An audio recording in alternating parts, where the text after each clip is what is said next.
से? राधे राधे श्री हरिवंश। श्री हरिवंश गुरुदेव, आपके चरणों में कोटि कोटि नमन।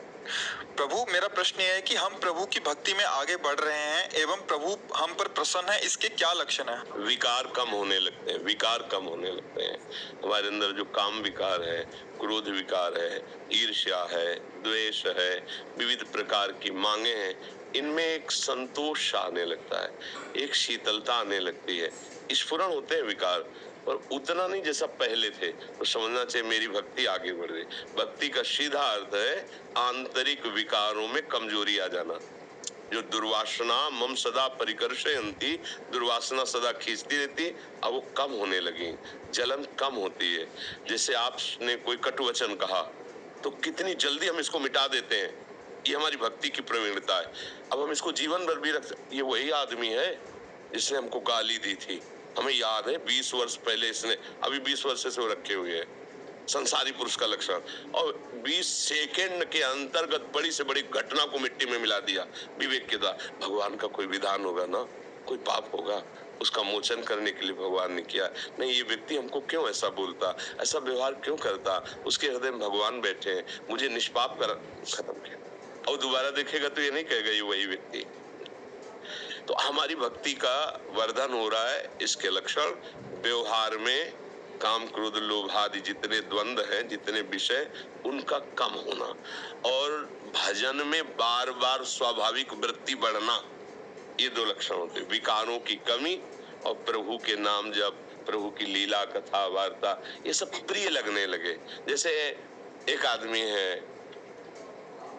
वो अपनी माँ को पत्र भेजा, माँ को पढ़ना नहीं आता था, दूसरे व्यक्ति से पढ़ा, सुनाओ।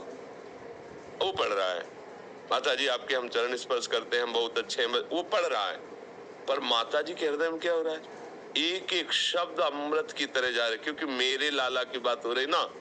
जब भक्ति बढ़ेगी तो प्रभु की बातें ऐसे लगने लगेंगी, मेरे प्रभु की बात हो। सुनाने वाला ऐसे सुना रहा है, वो तो निपटाना है, उसको सुना रहा है, लेकिन सुनने वाला कैसे सुन रहा है? मेरे प्रभु की एक एक अक्षर। उसके माँ से पूछो कि एक एक शब्द का कैसा प्रभाव पड़ रहा है। माँ मैं सुखी हूं, तुम निश्चिंत, लेकिन पढ़ने वाले में कोई फर्क नहीं पड़ रहा।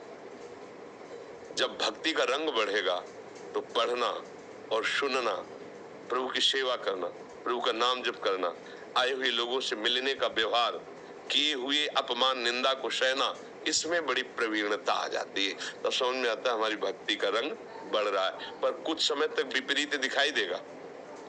क्या विपरीत दिखाई देगा? अब पहले से ज्यादा विकार बढ़ रहे हैं, अब पहले से ज्यादा अशांति बढ़ रही है। ऐसा इसलिए लगेगा कि वो उभार करके नष्ट किए जा रहे हैं जो छुपे हुए हैं। तो पहले कुछ समय तक धैर्य धारण करे, नहीं तो फिर वो सोचेगा कि भक्ति का लक्षण तो ये है, मेरे अंदर तो विकार बढ़ रहे, भक्ति मतलब इसका कोई लाभ नहीं मिल रहा। ऐसा नहीं है।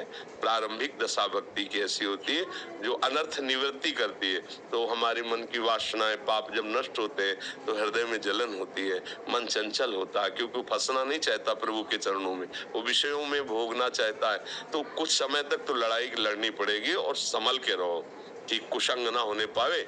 फिर आगे जब बढ़ोगे तो आपको अनुभव होने लगेगा कि जो समुद्र की तरह विकार थे अब तरंग की तरह हो गए, जो ज्वाला की तरह जलाते थे अब चिंगारी की तरह हो गए, धीरे धीरे बुझ गए, शांत, हृदय आनंद से भर गया और प्रभु की झांकी हृदय में होने लगी। ये अंतिम भक्ति का फल है। अनुराग में, प्रेम में डूबा हुआ, प्रभु के प्रेम में छका हुआ, कभी उनके रूप का चिंतन, कभी लीला का चिंतन, कभी आह भर के रोना, कभी आनंद की उमगन में नाचना, वो दिव्यता आ जाती है। भक्ति का चरम फल है निरंतर प्रभु को अपने सामने देखना। प्रभु ऐसे थोड़ी कि झांकी दिए चले गए, नहीं, पी मूर्ति नयनन बसे, तेहि रस रहाय समाये, अपने प्यारे नेत्रों में आके बस जाते हैं। ज्योति अरोड़ा जी।